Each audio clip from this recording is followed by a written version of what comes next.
মাদক বিক্রিতে বাধা দেয়ায় রমেশ নামের এক যুবককে প্রকাশ্যে কুপিয়ে জখম করেছে জাকির নামের এক মাদক ব্যবসায়ী। গতকাল শনিবার সকাল ৯টার দিকে বরিশালের চরমোনাই ইউনিয়নের গিলাতলী আশ্রয়ণ প্রকল্পের সামনে এই ঘটনা ঘটে। আহত রমেশ অভিযোগ করে বলেন, চিহ্নিত মাদক ব্যবসায়ী জাকিরের মাদক কারবারে বিভিন্ন সময়ে বাধা দিয়ে আসছিলেন তিনি।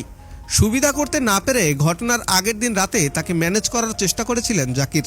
তবে এতে তিনি রাজি না হওয়ায় পরদিন সকালে দেশীয় অস্ত্র নিয়ে প্রকাশ্যে রমেশকে কুপিয়ে হত্যার চেষ্টা চালান জাকির।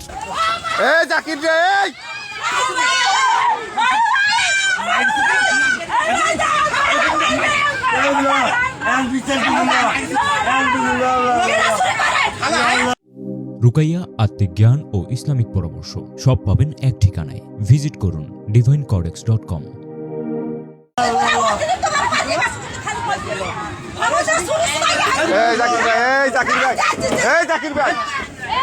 ভাবি তোমার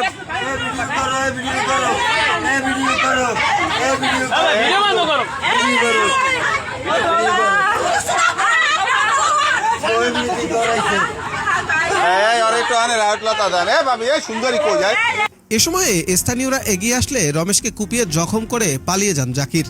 পরে তাকে উদ্ধার করে বরিশাল শের-ই-বাংলা মেডিকেল কলেজ হাসপাতালে ভর্তি করা হয়। এই ঘটনায় বরিশাল মেট্রোপলিটন কোতোয়ালি থানায় এজাহার জমা দিয়েছেন আহতের বড় ভাই অপূর্ব বাড়ই।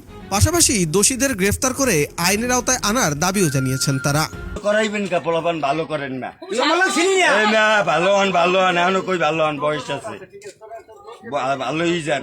উল্টো পুল্টো কথা করেন না, কাম করেন উল্টো পুল্টো আমনে করান পোলাপান। আমরা কিন্তু ওই ধরনের না, আমার তো করাইবেন। আমি এই পোলাই না, আমি ঘরে তুইল ওই পোলা না। এই জাকির ভাই, আমি ঘরে তুইল ওই পোলা না। আমার একটা সম্মান আছে, আমার একটা ভাই আছে।